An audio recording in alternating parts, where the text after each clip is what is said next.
In the late 1960s, a shadow fell over Northern California, a shadow that would haunt the American psyche for decades to come.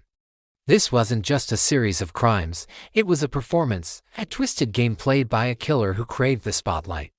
He called himself the Zodiac. Our story begins on a cold December night in 1968, on a lonely lover's lane in Benicia. Two high school students, David Faraday and Betty Lou Jensen, were on their first date. Their night of innocent romance was brutally cut short. They were found shot.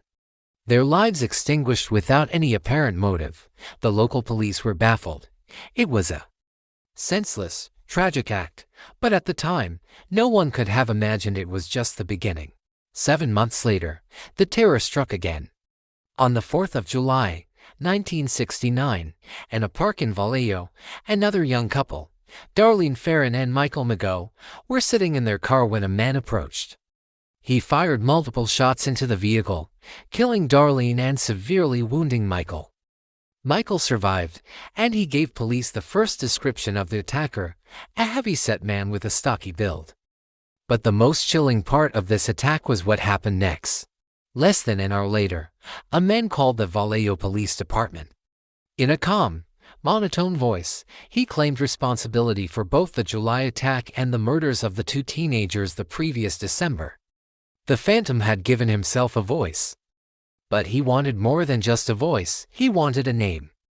On August 1, 1969, three prominent newspapers, the San Francisco Chronicle, the San Francisco Examiner, and the Vallejo Times-Herald, each received a handwritten letter. The author claimed responsibility for the murders and provided details only the killer could know. He signed the letters with a cross-circle symbol, a sign that would become synonymous with fear. Enclosed with each letter was 1/3 of a 408-symbol cryptogram. The message was clear: publish the cipher, or he would kill again. "I like killing people because it is so much fun," the cipher began, once a schoolteacher and his wife cracked it. "It is more fun than killing wild game in the forest because man is the most dangerous animal of all." The Zodiac had announced himself to the world. He was not just a killer, he was a master of media manipulation. He thrived on the attention, taunting the police and the public with his letters and ciphers. He craved the ink, the headlines, the fear he could generate with a simple stamp and envelope. The Zodiac's reign of terror continued.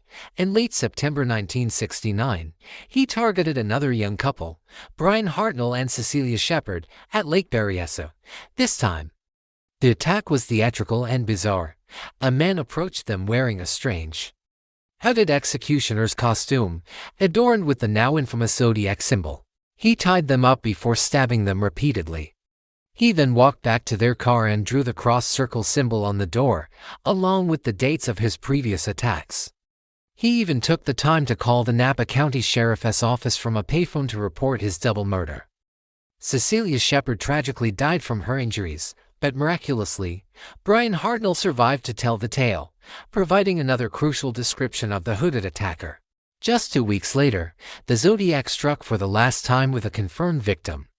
This time, the scene was a quiet, affluent neighborhood in San Francisco. A cab driver named Paul Stein picked up a passenger.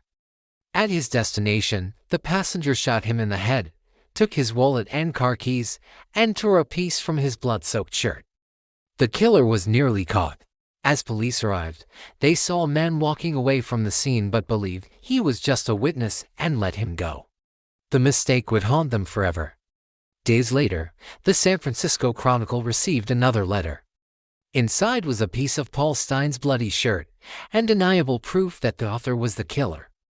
In this letter, the Zodiac mocked the police for their blunder and escalated his threats, claiming he would target a school bus full of children. Panic gripped the Bay Area. Police escorts were assigned to school buses, and children were taught to zigzag if they saw a strange man. The entire region was living in fear, held hostage by the Zodiac's letters. The letters kept coming, filled with more ciphers, more threats, and more taunts. He claimed to have killed as many as 37 people, though only 5 murders are definitively linked to him.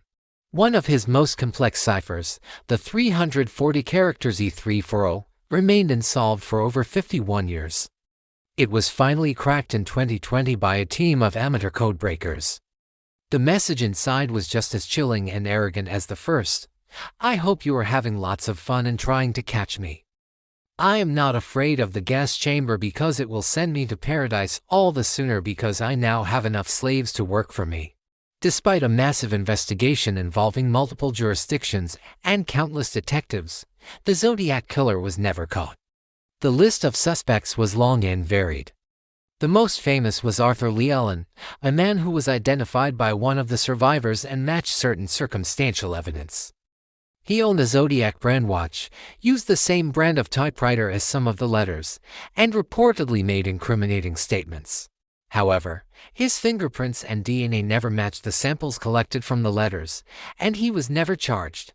Other suspects have emerged over the years, from journalists to businessmen, each with a compelling set of coincidences and theories attached to their name, but without definitive proof. They remain just that, theories. The Zodiac Killer simply vanished. After a final letter in 1974, the communication stopped, leaving a legacy of fear and unanswered questions. The case grew into a modern myth, a testament to the fact that sometimes the monster gets away. The Zodiac wasn't just a killer, he was a storyteller, and the story he wrote was one of pure terror.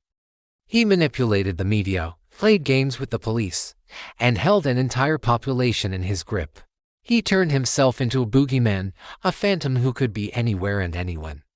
The mystery of his identity is what makes the Zodiac case so enduringly fascinating and terrifying. Who was the man behind the hood? The man with the calm voice on the phone. The man who found killing to be so much fun. We may never know for sure. He is a ghost in the machine of American true crime, a puzzle with a missing piece. His cross-circle symbol remains a chilling reminder of a time when a madman with a pen and a gun held Northern California captive, and then like a phantom disappeared into the fog, leaving only fear and mystery in his wake.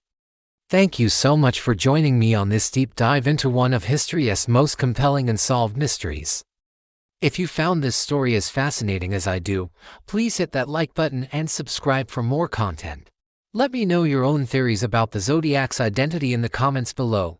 Stay safe, and see you next time.